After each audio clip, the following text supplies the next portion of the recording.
Es interesante notar que cuando ustedes comienzan a leer la Biblia, se van a dar cuenta de que hay muchos tipos de libros, muchos estilos literarios diferentes, diferentes autores, etc. Pero hay como dos grandes pactos, lo que llamamos el Antiguo Pacto o Testamento, pero mejor la palabra pacto que testamento, y el Nuevo Pacto, o lo que llamamos el Nuevo Testamento. Este nuevo pacto en el cual estamos ahora nosotros, la iglesia, el pueblo de Dios, fue profetizado en el Antiguo Testamento, en el Antiguo Pacto, por el profeta Jeremías. En el capítulo 31 de su libro, el Señor utilizó a este profeta, a este varón de Dios, para decirnos qué pacto iba a hacer el Señor y cómo lo iba a hacer en los últimos tiempos. Y dice así: he aquí que vienen días, dice el Señor, en los cuales haré un nuevo pacto con la casa de Israel y con la casa de Judá. No como el pacto que hice con sus padres el día que tomé su mano para sacarlos de la tierra de Egipto, porque ellos invalidaron mi pacto, aunque fui yo un marido para ellos, dice el Señor. Versículo 33. Pero este es el pacto que haré con la casa de Israel después de aquellos días, dice el Señor. Daré mi ley en su mente y la escribiré en su corazón, y yo seré a ellos por Dios, y ellos me serán por pueblo. Y no enseñará más ninguno a su prójimo, ni ninguno a su hermano, diciendo: conoce al Señor, porque todos me conocerán, desde el más pequeño de ellos hasta el más grande, dice el Señor. Porque perdonaré la maldad de ellos y no me acordaré más de su pecado. Así ha dicho el Señor, que da el sol para luz del día, las leyes de la luna y de las estrellas para luz de la noche, que parte el mar y braman sus ondas. El Señor de los ejércitos es su nombre. ¿Cuántos dicen amén? Es decir, que el nuevo pacto ya estaba escrito, ya estaba profetizado en los tiempos de Jeremías. Ellos, y por supuesto el profeta Jeremías, no vio la realización, el cumplimiento de ese nuevo pacto. ¿Por qué Dios hizo un nuevo pacto si ya había hecho uno? ¿Por qué Dios tiene que hacer uno nuevo? Como hemos leído en esta noche, como Vanessa nos ha leído, un pacto basado en mejores promesas, en una mejor forma. Y vamos a ver esta tarde algunas diferencias, algunas características de ese nuevo pacto. Pero repito la pregunta: ¿por qué Dios tuvo que hacer un nuevo pacto si ya había hecho uno? Bueno, realmente el pacto que Dios había hecho era un pacto muy limitado en comparación con este nuevo pacto. Porque el antiguo pacto el Señor lo hizo fundamentalmente con una nación, con un pueblo que redimió milagrosamente de la esclavitud de Egipto. La Biblia nos enseña que por motivos de hambre, una tremenda necesidad, un grupito de personas tuvieron que descender a Egipto a buscar alimentos, a buscar comida, porque en Canaán, como se llamaba en aquel tiempo el país donde esta gente vivía, no había agua, no había comida, no había pasto para las ovejas, para los animales. Y además de todo eso, un miembro de esta familia, un tal José, había sido vendido como esclavo años atrás, haciéndole creer a su padre Jacob que su hijo había sido despedazado por una fiera del campo. Porque el padre lo mandó desde Siquén, lo que hoy en día sería la ciudad de Nablus, Shechem, hasta el lugar donde estaban pastando las ovejas de su padre. Un recorrido de más de 70 kilómetros de distancia. Y al padre le hicieron creer que José había sido matado, había sido despedazado por una fiera, una bestia del campo. Y durante años Jacob vivió con esta espina, con este dolor clavado en su corazón. Imagínate que mandas a tu hijo un recado, al supermercado, a la tienda, al colegio o a cualquier otra parte, y te llega la noticia de que tu hijo nunca más lo volverás a ver, porque lo han matado, un coche lo ha atropellado, o se ha muerto por el camino, o sabe Dios Y durante años y años y años y años llevas ese dolor en tu corazón. Jacob, su vida cambió, envejeció prematuramente. Jacob, para él la vida había perdido todo valor, todo atractivo, porque su amado, su querido hijo José había muerto. Además, la esposa Raquel, con la que él había tenido a este muchacho, era realmente el amor de su vida y también se había muerto en el parto. Por lo tanto, la angustia, el dolor, la tristeza de Jacob era indescriptible. No podemos entender el dolor que este hombre tuvo. Fijaros que cuando llega a Egipto, el faraón de Egipto le pregunta, ¿cuántos años tienes? Y la respuesta de Jacob es muy sorprendente, es muy llamativa. Él dice, tengo pocos y malos, tan solo 140 y tantos años. Pero los describe como pocos y malos. La vida de Jacob no fue como la de su padre Isaac, que se lo encontró todo hecho, heredó la fortuna de su padre Abraham. La vida de Jacob, por el contrario, fue una vida muy dura. Desde el vientre de su madre, como bien saben ustedes, ya empezó su batalla, trabando por el calcañar a su hermano Esaú, ¿verdad? Pues la vida de Jacob fue siempre una lucha, fue siempre muy dura, muy difícil, y ahora, como digo, el gran amor de su vida se le muere en el parto, y a su hijo José, según le han dicho los otros hijos, pues lo ha matado una mala bestia. Sin embargo, le llega la noticia de que su hijo José no está muerto. No sé cuántas veces le habrán tenido que pedir perdón a su padre, no sé si realmente en algún momento determinado le contaron la verdad, pero el hecho es que Jacob se prepara, ya siendo muy anciano, y se va a Egipto. Dice la Biblia que llegaron como 70 personas aproximadamente, entre los niños, las mujeres, Jacob, etc. 70 personas. Es interesante notar porque en el libro del Génesis el número 70 es muy importante. Todos los números en la Biblia son importantes, todos tienen un significado, una razón de ser, pero el número 70 es muy importante porque la Biblia nos enseña que en un principio, en el libro del Génesis, había 70 naciones. Y esas 70 naciones se expandieron por todas partes del mundo y de ahí vienen todo el resto de naciones que conocemos hasta el día de hoy. Así que 70 personas descienden a Egipto y se asientan en un lugar privilegiado donde ellos pueden desarrollar su trabajo de pastores, que era una auténtica abominación y era algo que rechazaban contundentemente los egipcios, y allí se establecen. Todo empezó muy bonito. Ten cuidado cuando te ofrezcan cosas que te resultan muy atractivas, muy llamativas, se abren una serie de puertas, vas a ganar dinero, vas a ser reconocido, vas a trabajar cada vez menos y vas a ganar cada vez más. Ten cuidado con las ofertas porque Satanás es un experto en presentar ofertas muy atractivas, sobre todo a los jóvenes, para que piquen. Y lo que aparentemente es muy bonito, al final se puede terminar convirtiendo en una auténtica ruina y desastre para tu vida y en una auténtica cárcel de oro. De hecho, ya lo he explicado en otras ocasiones, la palabra Mitzraim, que es como se dice Egipto en hebreo, es muy interesante porque cuando la analizas al principio de la palabra aparece la letra Men, una letra M, abierta por abajo, ¿verdad? Y al final de la palabra aparece otra letra Men o M, pero completamente cerrada, porque hay dos en hebreo, una abierta y una cerrada. Y eso es lo que es Egipto. Siempre aparentemente hay trabajo, nunca hay escasez de nada, siempre hay alimento, siempre hay agua, siempre hay la posibilidad de emprender un futuro espléndido y maravilloso, pero al final se termina para el pueblo de Dios convirtiendo en una auténtica jaula de oro. Con el paso del tiempo ese pueblo cae en una esclavitud y pierden toda la libertad, pierden todos los derechos. La Biblia nos enseña que pasaron siglos desde que llegaron hasta que lograron salir de aquella nación.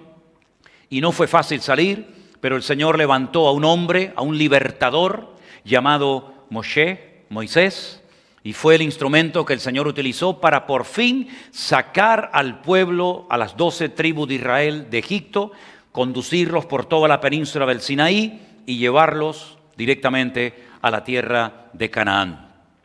Ahora bien, en el camino, durante la estancia en el desierto que fue muy larga, que no tenía que haber sido tan larga, pero todos conocemos que por consecuencia del pecado al final el Señor los castiga. a estar durante 40 años dando vueltas y vueltas y vueltas en aquel terrible desierto, la Biblia nos enseña que a los 50 días de salir de Egipto, con mano poderosa a través de Moisés, Moisés se va al monte Sinaí y allí permanece un tiempo en ayuno, en oración, y allí el Señor le da lo que nosotros llamamos la ley, los primeros 5 libros de la Biblia, ¿verdad? Génesis, Éxodo, Levítico, Números y Deuteronomio. Bereshit, Shemot, Baikra, Bamidbar y Devarim son los primeros 5 libros de la Biblia. Eso se llama la Torá, la ley, la instrucción, una especie de constitución donde hay mandamientos, ordenanzas, fiestas, leyes, celebraciones, etcétera, etcétera, para que aquel pueblo, cuando entre y conquiste la tierra de Canaán, la tierra prometida, pues puedan saber cómo tienen que vivir los agricultores, los ganaderos, las mujeres, los hombres, los solteros, las viudas, los casados, cuando vayan a la guerra, cómo se tiene que perdonar, cómo se tienen que presentar los sacrificios, cómo tienen que comportarse ante ciertas y determinadas situaciones de la vida. En fin, es un manual tremendamente práctico. Y esa ley la recibió Moisés para el pueblo de Israel en el monte Sinaí. 613 mandamientos. Por eso es un número que aparece por todas partes, ¿no? Incluso hasta en la creación, en la naturaleza. Ese es el antiguo pacto. Solamente había una nación que tenía el privilegio de recibir la palabra. Solamente había dentro de la nación una familia, una tribu que era la tribu de Leví, a través de sus sacerdotes que tenían la oportunidad de poder presentarse a la presencia del Señor y presentar los sacrificios correspondientes, ¿verdad? Y dentro de la familia de Leví había uno solamente, el Cohen Gadol, el sumo sacerdote. Tenemos en la entrada de la iglesia un maniquí con las ropas del sumo sacerdote para que más o menos ustedes se hagan una idea cómo se vestía aquel hombre. Y era el único que una vez al año podía entrar a la presencia del Señor a presentar un sacrificio en un día muy especial. Nadie se podía acercar individualmente a Dios, sino que todo era un ritual, una ceremonia, una liturgia, todo era un proceso muy laborioso. Y repito, no todo el mundo tenía acceso a la presencia de Dios. Así era como vivieron durante siglos bajo el antiguo régimen o bajo el antiguo pacto. Ahora, ¿cuántos de los que están aquí en esta tarde, claro, ahí vamos a saber más o menos la edad que puedes tener? ¿Cuántos de los que están aquí conocieron la peseta? Una moneda que se llamaba la peseta. ¿La echan de menos? No sé cuántos de ustedes se acuerdan cuando íbamos a poner gasolina y decíamos, ponle 1000 pesetas. Que era un montón. Es el equivalente, para los que no sepan de lo que estoy hablando, era una moneda que hubo en España desde el 1868 hasta el 28 de febrero del 2002. Es decir, 134 años en este país hubo una moneda que se llamaba la peseta. Y 1000 pesetas, cuando uno ponía gasolina, eran el equivalente a lo que hoy en día serían 6 euros. 6 euros de gasolina. ¿Quién se atreve a ir a una gasolinera con su coche y decirle, póngale 6 euros de gasolina? Cuando mis padres me daban una moneda de 500 pesetas para el fin de semana, saltaba de alegría. 3 euros para todo el fin de semana y sobraba. Había una moneda que era de 2,50, el medio duro, para coger la guagua. Y así sucesivamente podríamos hablar. Pero llegó un momento en el que esa moneda ya no tiene curso legal. Repito, el 28 de febrero del 2002 comenzamos a utilizar otra moneda. ¿Y cuántos se acuerdan que cuando comenzó a funcionar el euro, teníamos muchos de nosotros una calculadora?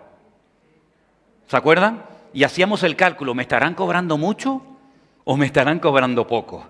Porque resulta que después aquellas tiendas de todas 150, me parece que era, o todas 100 pesetas, después resulta que era toda 1 euro. Y decíamos, no, 1 euro es mucho más que 100 pesetas. Y teníamos una calculadora y decíamos, uy, qué caro, ¿no? Qué diferencia, ahora el redondeo. Bueno, pues hay mucha gente que vive con esa nostalgia. Hay mucha gente que aún guardan en la mesilla de noche, o en sabe Dios dónde, en el calcetín, o debajo del colchón, no sé dónde, todavía guardan aquellos billetes. ¿Se acuerdan el billete verde? que salía al Teide, ¿cuál era? El de 1.000 pesetas. Y había otro de 5.000, uno de 2.000 creo que también había. Y había uno de 10.000, el de 10.000 ya era lo máximo. 10.000 pesetas, eso ya era tremendo, ¿no? O te daban un billete de 10.000 pesetas, era como si fuera, vamos, como si fuera Bill Gates, ¿no? Más o menos así, ¿no? ¿Qué les parece? Mi padre, el primer coche que yo tuve fue un Mini, pero no esta maravilla de Mini que hay hoy en día circulando, sino el Mini de aquellos años le costó 40.000 pesetas, que son, no llega a 300 euros. Un coche que nos recorrimos toda la península.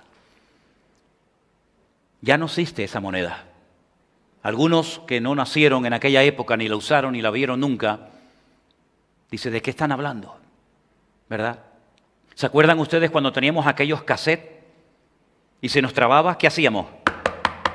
Le dábamos vuelta y con un lápiz le dábamos la vuelta. ¿Se acuerdan o no? Pero algunos venían sin los agujeritos, entonces le poníamos 2 trocitos de papel o cinta adhesiva para poder grabar encima de aquello. ¿Se acuerdan? Algunos dicen, ¿pero qué está hablando este hombre? ¿Se acuerdan cuando llamábamos por teléfono que había una rueda que giraba? ¿Se acuerdan? ¿Se acuerdan las cabinas telefónicas de peseta? ¿Se acuerdan aquello? Qué tremendo, ¿no? Todo eso pasó. Es una vida que ya muchos ni conocieron ni saben de lo que estoy hablando. El antiguo pacto contenía cosas que cuando vino el nuevo pacto quedaron totalmente obsoletas. Y aunque algunos todavía viven con la nostalgia de la gloria del antiguo pacto, porque tuvo su gloria, claro que tuvo su gloria. Dice la Biblia que cuando Dios le dio a Moisés en el monte Sinaí las tablas de los 10 mandamientos y la Torá, la ley, dice que hubo una presencia de Dios espectacular. Dios habló con voz audible y todos pudieron escuchar la voz audible de Dios, un milagro único e irrepetible en la historia. Tuvo su gloria, hubieron ángeles, hubo fuego, hubieron cosas tremendas, pero forman parte del pasado. Cuando el Señor Jesucristo estableció el nuevo pacto, ya no es la figura principal, el protagonista Moisés, sino el mismísimo Señor Jesucristo.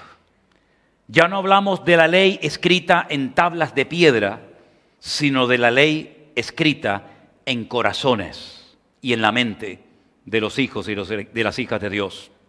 En el Antiguo Testamento se enfatizaba mucho, se repite mucho la frase, si guardareis estos preceptos, si guardareis y cumpliereis estos mandamientos.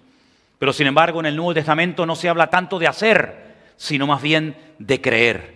Qué interesante la pregunta que le hace el carcelero de Filipo a Pablo y a Silas cuando se produce aquel tremendo terremoto. ¿Os acordáis la pregunta que le hizo el carcelero a ellos? ¿Qué debo de hacer? ¿Qué tengo que hacer para ser salvo?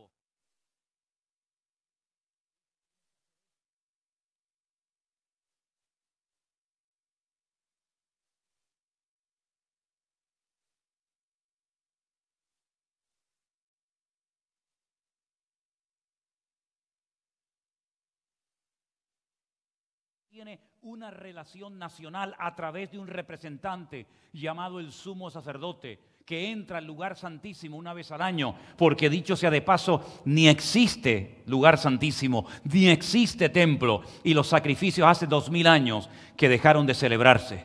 Ahora podemos entrar a una relación íntima, a una relación personal con Dios, y eso no les cabe en la cabeza a mucha gente, como un Dios tan grande, tan magnífico, tan poderoso nos permita a nosotros, seres humanos finitos y tremendamente limitados, tener comunión y relación con ese Dios.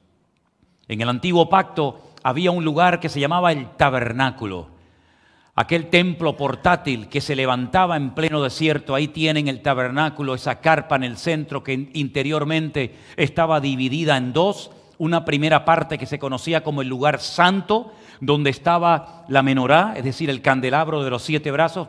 Déjalo anterior.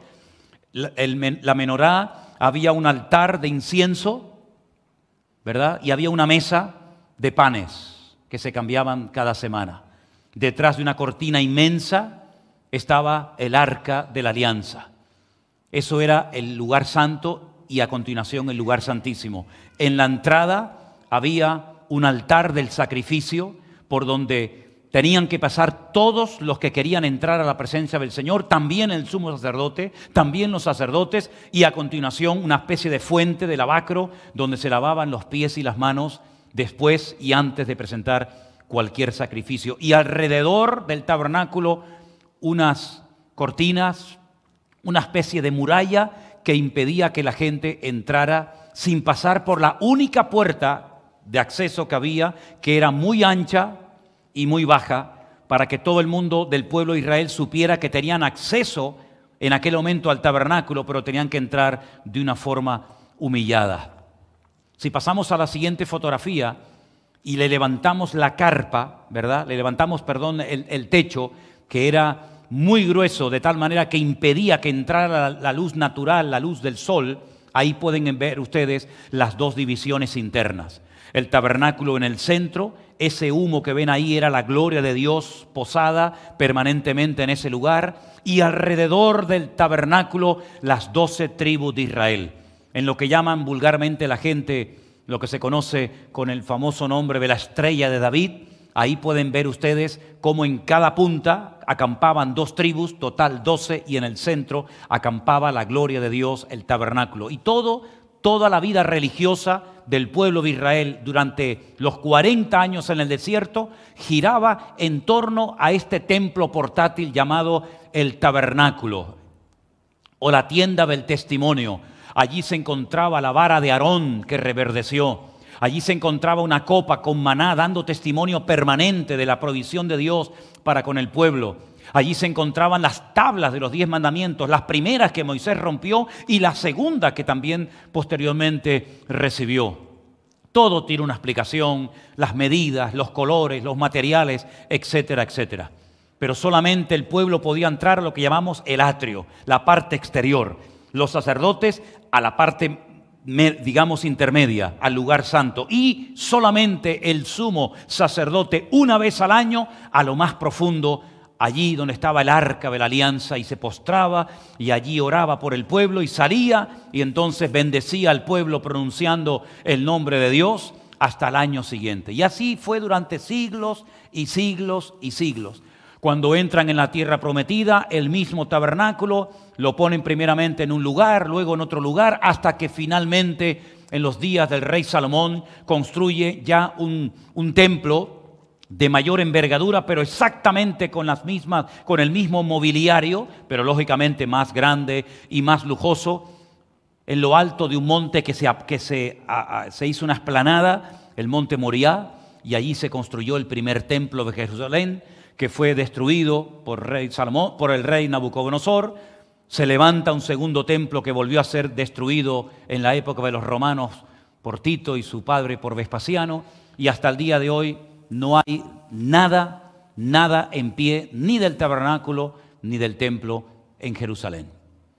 Pero la noche que el Señor Jesucristo fue entregado, la Biblia dice que el Señor tomó aquel pan y aquel vino y no dijo lo que siempre se decía en esa noche, que era la fiesta de Pascua o la fiesta de Pesaj, que era cuando se recordaba que este pueblo había sido salvado milagrosamente de la esclavitud y habían iniciado una vida nueva.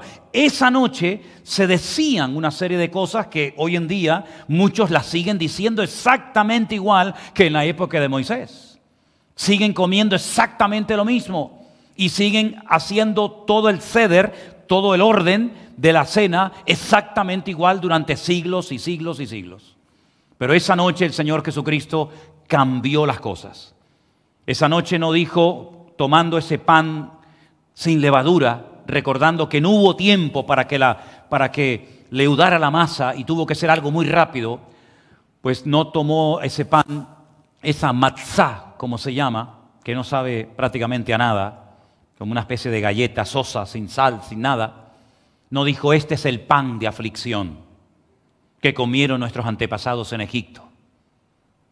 Comed de él. Sino que esa noche dijo algo diferente que nunca nadie había dicho en la historia. Solamente él.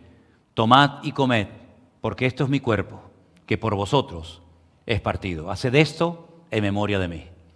Cada comensal, cada persona que estaba sentada a esa mesa, tenía 4, no una, 4 copas de vino, y cada vez que tomaban una de las copas de vino, mencionaban una de las promesas que el Señor le había dado a ese pueblo.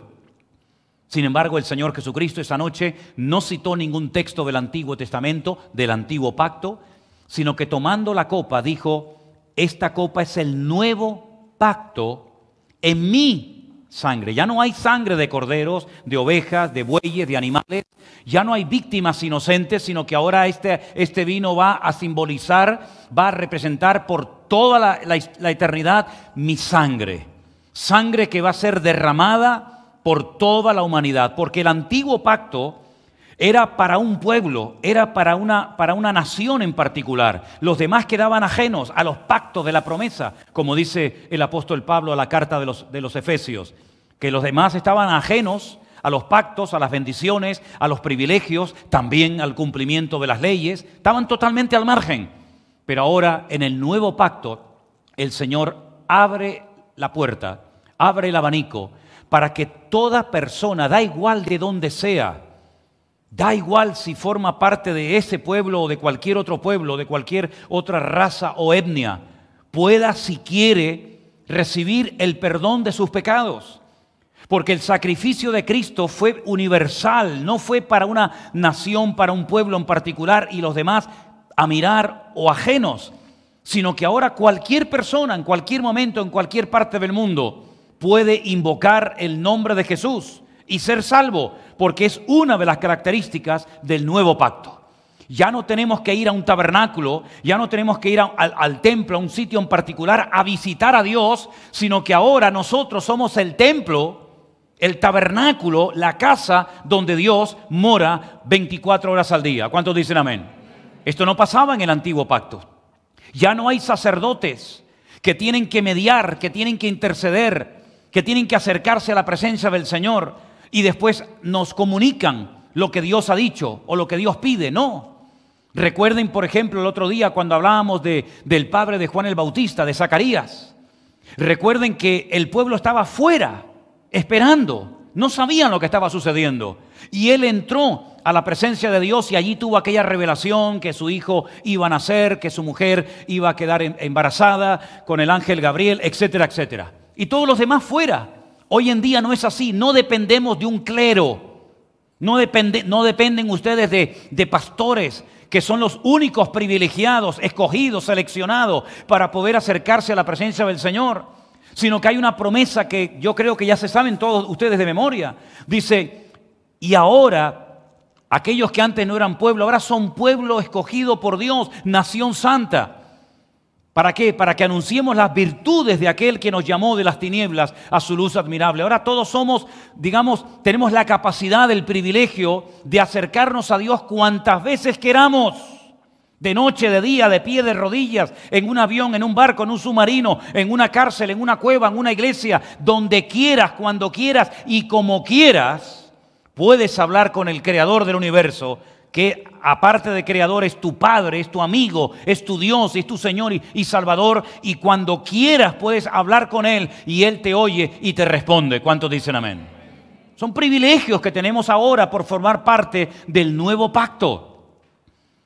Hebreos capítulo 8, versículo 6 en adelante se leía esta noche y hablaba la lectura acerca de que en este pacto hay mejores promesas, hay mejor forma de acercarnos a la presencia del Señor. Pero lamentablemente hay personas que aún quieren vivir bajo la esclavitud del antiguo pacto. Pero permítame llevarles a Gálatas capítulo 3, un pasaje muy interesante y necesario de leer, porque nos habla acerca de el pacto, lo importante que es entender el nuevo pacto. En Gálatas capítulo 3, del versículo 6 en adelante voy a estar leyendo. Gálatas capítulo 3, del versículo 6 en adelante. Así Abraham creyó a Dios y le fue contado por justicia. Miren, antes de seguir leyendo, Abraham, el patriarca Abraham, padre de judíos, padre de cristianos, padre de árabes, padre de todos, nunca tuvo la ley en su mano. Él no recibió una serie de promesas. Dios no pactó con él por medio del antiguo pacto, sino que él nació 400 años antes de que Dios hiciera el antiguo pacto. Luego Dios trata con él, no a través de la ley, no a través del antiguo pacto, sino en una relación excepcional, sin lugar a dudas, y Dios le da una serie de promesas y hace un pacto con él. Y él se fía de Dios y le cree a Dios. Por eso dice que le fue contado por justicia. Sabed, por tanto, que los que son de fe, estos son hijos de Abraham. Porque en Abraham, si algo destaca, es la fe y la obediencia. Él nunca leyó Levítico. Él nunca tuvo en su mano el libro de Génesis. Él no sabía lo que eran los 10 mandamientos. No los leyó, no los conoció. Porque, repito, él vivió 4 siglos antes de la ley. Por lo tanto, la relación de Abraham con Dios no era a través del antiguo pacto, sino era personal, era completamente diferente. La Escritura, previendo que Dios había de justificar por la fe a los gentiles, dio de antemano la buena nueva a Abraham, diciendo: en ti serán benditas todas las naciones de la tierra. Todas las naciones de la tierra algún día, a través de ti, Abraham, serán bendecidas. Pero sin embargo, en el antiguo pacto, las demás naciones quedaban exentas, quedaban fuera. No podían participar del nuevo pacto. Sin embargo, en Abraham, Dios dice: en todas las naciones de la tierra, tú podrás transmitir bendición si hay gente como tú, gente de fe y gente obediente. De modo que los que son de fe son bendecidos, como el creyente Abraham. ¿Cuántos de los que están aquí que son creyentes saben que tú eres un hombre y una mujer bendecido? ¿Seguro lo sabes? Por eso nos saludamos: Dios te bendiga. Porque si tú no pudieras transmitir bendición, lo que estás diciendo es mentira. Pero podemos bendecirnos los unos a los otros porque somos gente de bendición, porque en Cristo Jesús, por la fe y por la obediencia a su sacrificio, tenemos la bendición del Señor. No porque seamos mejores que nadie, no porque nos lo merezcamos o porque nuestros méritos nos permiten tener la bendición de Dios. Aquí no se trata de méritos. En el Antiguo Testamento, en el Antiguo Pacto, sí contaba mucho el tema de los méritos.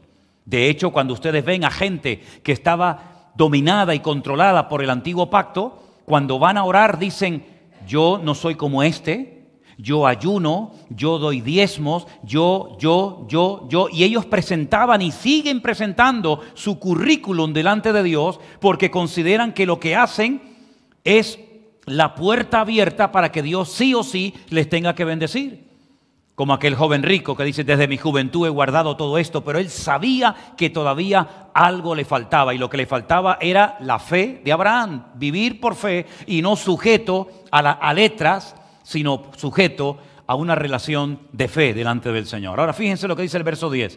Porque todos los que dependen, este versículo es una bomba, esto deberían de leerlo muchos que están empeñados en vivir según la ley de Moisés. Todos los que dependen de las obras de la ley están bajo maldición. Esto es durísimo, Esto es durísimo. Que una persona quiera vivir según la ley, escrupulosamente, y la Biblia dice: si tú quieres depender para tu relación con Dios de las obras de la ley, estás bajo maldición. Y uno dice: ¿y por qué? ¿Por qué? Porque el mismo versículo dice, la ley dice: maldito todo aquel que no permaneciere en todas las cosas escritas en el libro de la ley para hacerlas, es decir, para cumplirlas. Es decir, si tú te empeñas en vivir bajo la ley, nadie te lo impide. ¿Quieres vivir según la ley de Moisés? Adelante. ¿Quién te lo impide? ¿Quieres vivir según los 613 mandamientos de la ley? Adelante, venga, inténtalo. Como falles en uno, es como si hubieras dejado de cumplir los 612. ¿No te das cuenta que Dios lo puso, permítame, tan difícil, tan imposible, para que nadie pudiera justificarse delante de Dios y decir: yo he cumplido los 613? Entonces la pregunta es obvia: ¿para qué la dio? Para que el hombre llegara a un grado de frustración tan inmenso que dijera, Señor, llevo 50 años de mi vida tratando de vivir escrupulosamente según la ley, y cuando no es una cosa, es otra. Cuando no peco aquí, peco allá. Cuando no cumplo este mandamiento, cumplo el otro. No hay manera, no puedo cumplir toda la ley. Y entonces es cuando te tienes que dar cuenta de que tú nunca podrás cumplirla y que necesitas urgentemente ayuda, y la ayuda viene de lo alto y es la de nuestro Señor Jesucristo. Así que si quieres vivir según la ley y no la cumples, bajo maldición vivirás.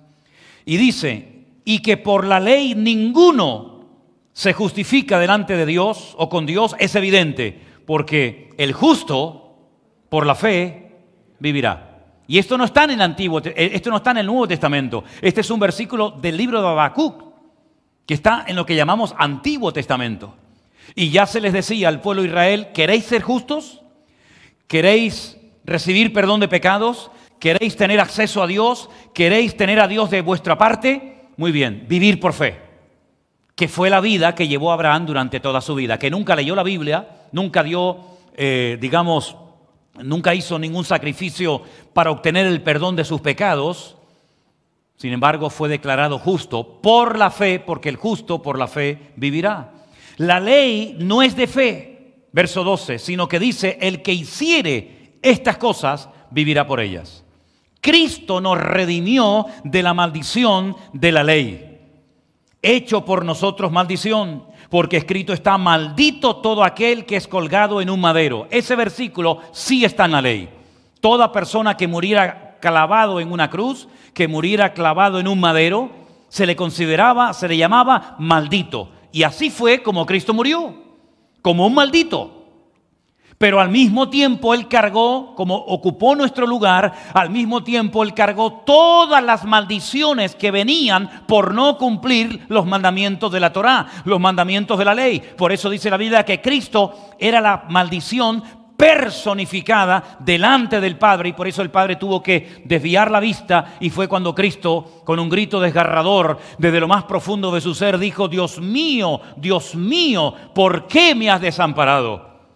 Precisamente por eso, porque Dios es santo y no se mezcla con el pecado, ni se mezcla con todo lo que no tiene nada que ver con su esencia, que es la santidad. Y en ese momento el Hijo, el Señor Jesucristo, era el pecado personificado, era la maldad personificada, era todo lo peor que nos podemos imaginar, lo cargó voluntariamente. Y por eso, en ese momento, Él estaba totalmente solo, porque todo el peso del pecado, de la ira de Dios, porque la paga del pecado, ¿qué es? La muerte.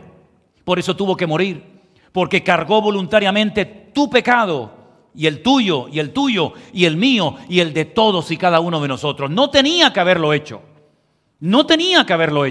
pero lo hizo voluntariamente. Por eso es que es ridículo y en cierto sentido una ofensa a Dios cuando alguien dice, pero yo tengo que hacer algo más para obtener el perdón de mis pecados. No sé, darme con un látigo, crucificarme, ir de rodillas de aquí, no sé a dónde. Algo tengo que añadir. ¿Qué vas a añadir si el sacrificio de Cristo fue perfecto? Si Él pagó la deuda completamente, no dejó nada sin pagar. Imagínate que vas mañana al banco donde tienes un préstamo, un crédito, lo que sea, y cuando vas a pagar la cuota mensual con la cual te has comprometido, resulta que el director o el que esté allí te dice, la deuda ha sido totalmente cancelada. ¿Pero por quién? Da igual. Alguien vino y dijo nombres y apellidos suyo y dijo, yo quiero pagar todo lo que esta familia debe. Yo quiero pagar todo lo que esta persona debe a este banco. ¿A cuánto le gustaría que le ocurriera eso? Muchos préstamos aquí entonces, ¿eh? Cuando nosotros vivíamos totalmente por fe en la península, totalmente por fe, y teníamos que orar cada día, cada semana, por todo, por el agua, por la comida, por la gasolina, absolutamente por todo, totalmente por fe, durmiendo muchísimas veces en gasolineras dentro de mi coche porque no tenía ni para comer, porque si lo que me gastaba, después no podía tener para la gasolina y tenía que llegar a casa y a lo mejor tenía por delante 1.000 o 2.000 kilómetros, o sabe Dios. Pues un día fui a pagar al banco el alquiler de mi casa en Madrid, donde yo vivía. Y alguien me dijo en el banco, usted no debe el alquiler de este mes. Digo, ¿cómo que no? Yo sé que lo debo. Juntábamos hasta la calderilla, juntábamos las pesetas, las medias, juntábamos todo. Y me dice, alguien vino y pagó la mensualidad suya de este mes. Mira, salí del banco que no cabía dentro de los pantalones.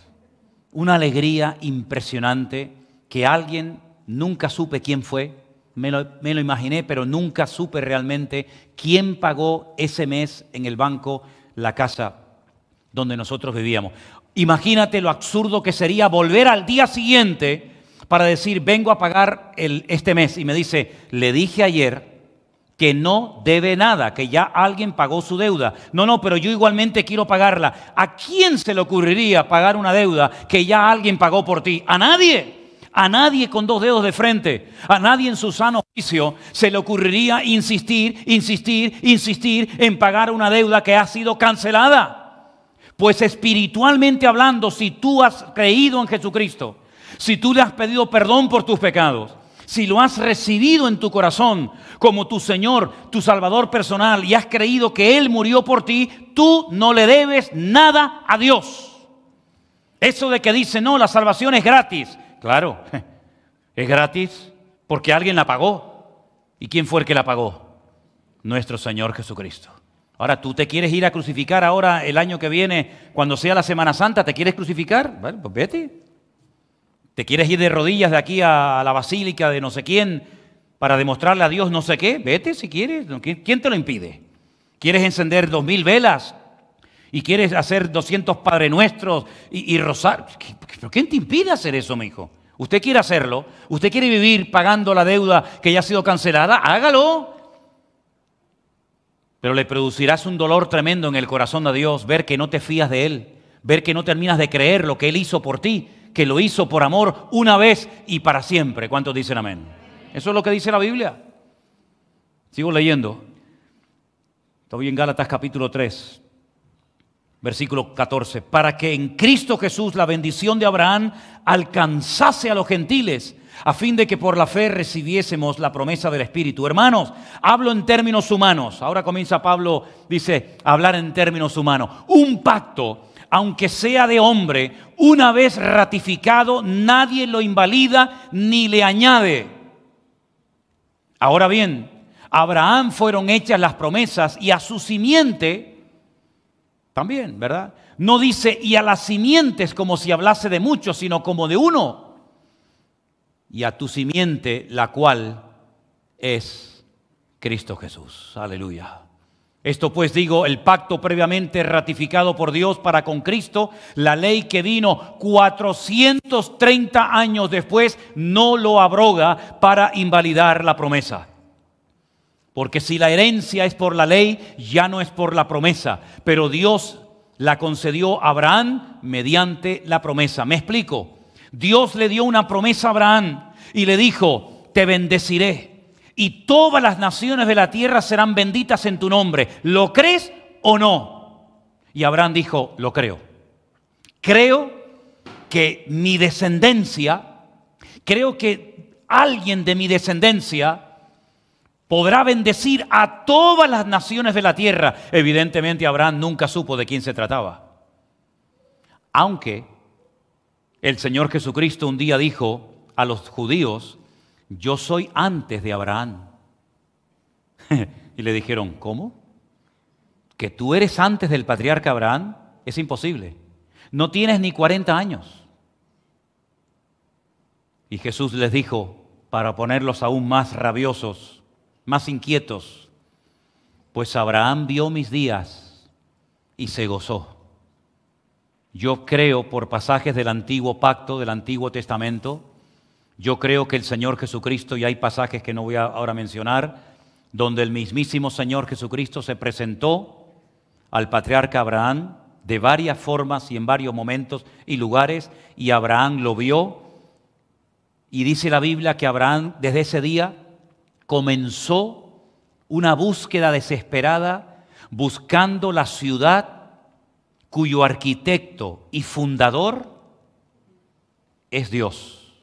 Y dice que la vio y la saludó mirándola desde lejos. Y ya me dirán ustedes cuál es la ciudad cuyo arquitecto y fundador es Dios, si no estamos hablando de la Nueva Jerusalén, que por primera vez aparece su descripción en la Biblia, en los dos últimos capítulos de Apocalipsis, capítulo 21 y capítulo 22. ¿No les parece?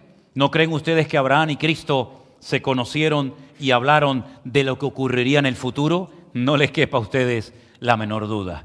Pues esa promesa que el Señor le hizo a Abraham de que algún día todas las familias de la tierra serían bendecidas a través de uno de sus descendientes, se hizo, como acabamos de leer, 430 años antes de que viniera la ley por medio de Moisés. Es decir, tenemos la promesa, a continuación tenemos la ley, y lo que hemos leído, cuando viene la ley, no viene para invalidar la promesa. No, el objetivo de la ley no era invalidar la promesa, el pacto, el trato, el convenio que Dios había hecho con Abraham. Entonces uno dice, bueno, pero si la ley no vino para abrogar o para derogar la promesa que el Señor le había hecho a Abraham, ¿para qué vino la ley? ¿Para qué querían ley si ya tenían la promesa? Es que Pablo dice, es que la ley no se le dio para el justo, porque el justo no necesita ley. ¿Abraham qué ley necesitó? ¿Y qué ley necesitó José para saber que era pecado lo que aquella mujer estaba proponiendo? Isaac jamás leyó la ley. Job, que conocía a Dios de una manera tan profunda y maravillosa, no conoció la ley. Las 12 tribus de Israel no conocieron la ley, lógicamente, antes de la salida de la esclavitud de Egipto. Entonces, ¿para qué se dio la ley? Dice, para los transgresores, para los homicidas, es decir, había que poner ciertas y determinadas leyes y limitaciones, porque el corazón del hombre es engañoso, y había que enseñarle al pueblo a vivir en santidad, había que enseñarle al pueblo cómo tenían que hablar, cómo tenían que caminar, cómo tenían que comportarse. Aquí está la promesa, no la toquemos, eso está en vigor, pero desde que se da la promesa hasta el cumplimiento de la promesa en Cristo, pasaron siglos y siglos y siglos, y a este pueblo hay que darle parámetros, a este pueblo hay que enseñarlo a vivir, a este pueblo hay que enseñarlo a comportarse, a este pueblo hay que educarlo, y todas estas leyes, todos estos mandamientos los van a llevar al Mesías para que cuando venga el cumplimiento de esta promesa que el Señor le dio a Abraham, lo reconozcan y se den cuenta de que la ley no era un fin, sino era un medio más para poder llegar a Cristo. Pero lamentablemente vino el Mesías, el cumplimiento de la promesa, la simiente de Abraham, y no lo reconocieron.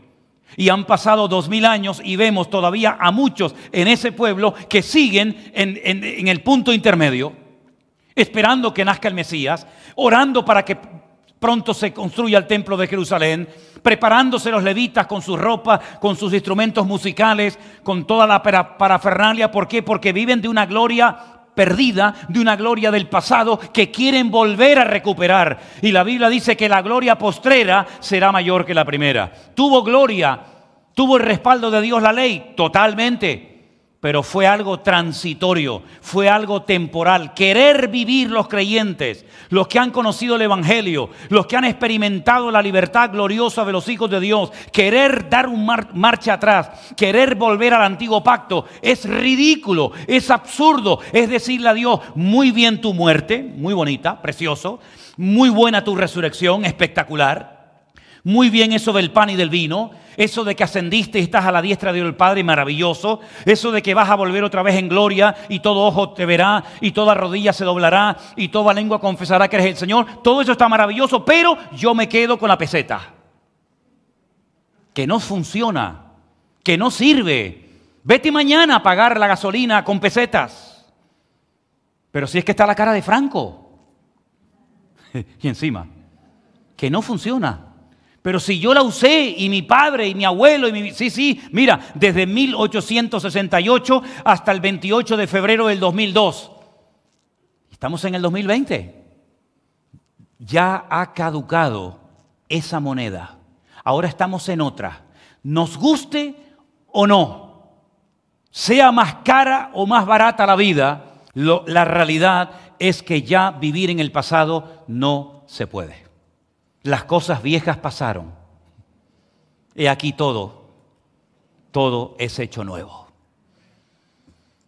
Me acuerdo una vez cuando fui a visitar, era soltero me parece, en aquella época todavía, fui a visitar a Elena, allí a Galicia cuando salí del ejército, y me llevó a no sé qué sitio, que había unas chicas con unos auriculares. Esto les va a sonar a chino a los más jóvenes, pero fue aquí en el mundo, en el planeta Tierra, unas chicas que estaban delante de una pantalla llena de agujeros y de cables.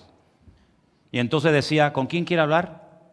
Quiero hablar con fulanito de tal. Entonces la chica marcaba, metía aquello en el agujero, así, la clavija, y decía, pase a la cabina número 2. Y la chica, si quería, se enteraba de todo, porque ella era la intermediaria.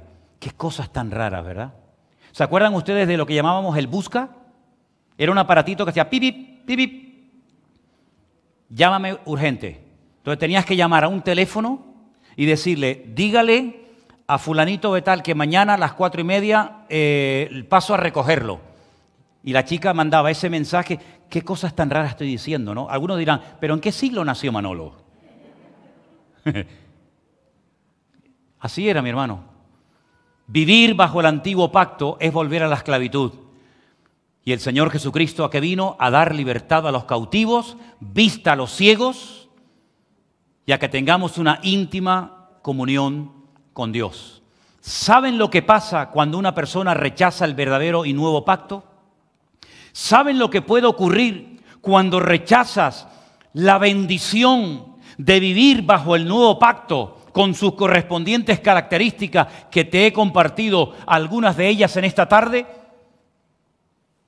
Pues te lo voy a leer. Y esto una noche de madrugada en el Cótel, en el Muro de los Lamentos en Jerusalén, hablando con un rabino de Chile, salió este tema y me quedé sorprendido cuando él me dice, esto es lo que nos va a pasar a nosotros. No me dijo por qué, pero esto es lo que está profetizado que nos va a ocurrir a nosotros. Y yo me dije a mí mismo, esto pasa cuando le cierras la puerta a Dios. El diablo te abre muchas puertas y te engaña y te seduce y caes en las redes. Isaías capítulo 28, y es la última lectura que leeré en esta noche.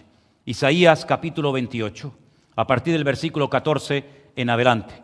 Y esta noche, más que una predicación, parece un estudio bíblico, ¿verdad? Por tanto, varones burladores que gobernáis a este pueblo. Mira a quién va dirigida la palabra, te la vuelvo a repetir. Varones burladores que gobernáis a este pueblo que está en Jerusalén, oíd palabra de Dios. Estoy leyendo en Isaías 28, ahora el 15. Por cuanto habéis dicho, pacto tenemos hecho con la muerte, e hicimos convenio con el Seol, cuando pase el turbión del azote, no llegará a nosotros, porque hemos puesto nuestro refugio en la mentira y en la falsedad nos esconderemos. Por tanto, el Señor, el Eterno, dice así, he aquí que yo he puesto en Sión. ¿Qué es Sión? Es uno de los 70 nombres que recibe la ciudad de Jerusalén. Es la única ciudad del mundo que tiene 70 nombres diferentes. Uno de ellos es Sión. Yo he puesto en Sión por fundamento una piedra probada, angular, preciosa, de cimiento estable. El que creyere no se apresure. Y ajustaré el juicio a cordel y a nivel la justicia, y granizo barrerá el refugio de la mentira, y aguas arrollarán el escondrijo. Y será anulado vuestro pacto con la muerte, y vuestro convenio con el Seol no será firme. Cuando pase el turbión del azote, seréis de él pisoteados. Es decir, se rechaza el verdadero pacto, se rechaza el pacto hecho en la sangre de Jesucristo, y se abre la puerta a hacer pactos con los enemigos y con la misma muerte. Y mira tú por dónde se ha mencionado hace unos días, hace unas semanas, en televisión a nivel mundial, nada más y nada menos que al patriarca Abraham. Que no es normal que se diga en una televisión, que se diga a nivel mundial el nombre del patriarca Abraham, porque se ha hecho un pacto. que sigue ampliándose y lo llaman el pacto de Abraham, que no tiene nada que ver. El pacto de Abraham, naciones que antes peleaban, se odiaban, se rechazaban, ahora hacen un pacto y ahora comen juntos y ahora son niños buenos y ahora nos amamos y nos queremos. Y en 24 horas, firmando un papel, nuestro corazón ha cambiado, ya nos amamos, ya somos buenos, ya no nos vamos a hacer daño, y lo que no han hecho miles y miles de años, ni le dejaron que el nuevo pacto en la sangre de Jesucristo lo hiciera, ahora resulta que se sientan unos señores alrededor de una mesa con 2000 cámaras, 300 fotógrafos, etcétera, etcétera, y firmando un papel, ya somos buenos y nos vamos todos a comer y hemos hecho un nuevo pacto, que la Biblia lo llama el pacto con la muerte. Y es simplemente un pequeño botón de muestra para que veáis lo que se avecina y lo que le viene a muchas naciones del mundo por haber rechazado el nuevo pacto. Al final terminan pactando con el peor de los peores, que es nada más y nada menos que el representante máximo de la muerte, que es el famoso anticristo. Hermanos, quiero terminar diciendo algo en esta noche. Si tú has conocido al Señor Jesucristo, si lo has recibido como tu Salvador personal, si has entendido el Evangelio, no solo si has oído, si has entendido el Evangelio, el propósito por el cual Cristo vino, no vuelvas atrás. No empieces a añadir cosas que no tienes por qué añadir, porque el Señor Jesucristo hizo un sacrificio perfecto, nos redimió de todo lo que nos tenía que redimir y ahora tenemos que comenzar a disfrutar de nuestra relación personal con el Señor Jesucristo, de tal manera que ahora tenemos un título extraordinario que no se compra con dinero y es el de hijos e hijas de Dios, lavados y comprados por la preciosa sangre de nuestro Señor Jesucristo. ¿Cuántos dicen amén? Y están agradecidos con el nuevo pacto. Dale un aplauso al Señor en esta noche y dígale gracias, Señor. Aleluya. Gloria a Dios. Gloria a Dios. Que la sangre de Jesucristo me ha limpiado. Amén. Nos ponemos de pie, queridos hermanos. Bendito sea tu nombre. Usted no tiene que pactar con nadie. Usted no tiene que hacer pactos con pastores, ni obispos, ni apóstoles, ni nada que se le parezca. El pacto lo hizo Él con nosotros. Somos libres para alabarle, servirle y glorificarle. No se enrede en cosas turbias y extrañas. Cuando salga por esas puertas dentro de un instante, vaya diciendo gracias, Señor, porque cada día, Señor, tengo que estar más agradecido por lo que tú has hecho por mí. Porque nadie jamás en la vida ha hecho lo que tú hiciste por mí. A ti la gloria y la honra. Gracias por tu palabra, Señor.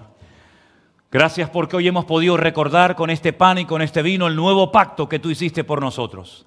Señor, bendícenos durante toda esta semana que hoy comienza. Guárdanos de todo peligro, de todo mal. Los hermanos que vienen de lejos, guárdalos ahora en la carretera. Los hermanos que han estado viendo el culto desde su casa, bendícelos, ayúdales, Señor, que durante toda esta semana que hoy comienza estemos bien cerca de ti, Señor. Aviva tu obra en medio de los tiempos, Señor. Y te damos gracias, Señor, porque hemos entendido el Evangelio que nos ha hecho libres, hijos e hijas de Dios. En el nombre de Jesús. Amén y amén. Hermanos, que el Señor les bendiga. Nos preparamos para levantar la ofrenda en esta noche.